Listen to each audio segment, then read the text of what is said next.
Hello guys, welcome back. In this video, I will show you how to use PayPal for business.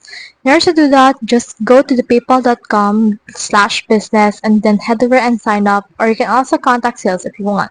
Click on this business account right here instead of personal account. Now click on next. And then from in there, you should be able to see here this boarding. Add your first name, your middle name, last name, email address, as well as your password. And then just click in here for this checkbox in order to agree and connect your account. So just make sure to enter between 8 to 20 characters on password. Make sure to use uppercase and lowercase letters, as well as numbers and symbols in order to make your account secure as ever. So from in there, you can also get the help of PayPal assistant right here.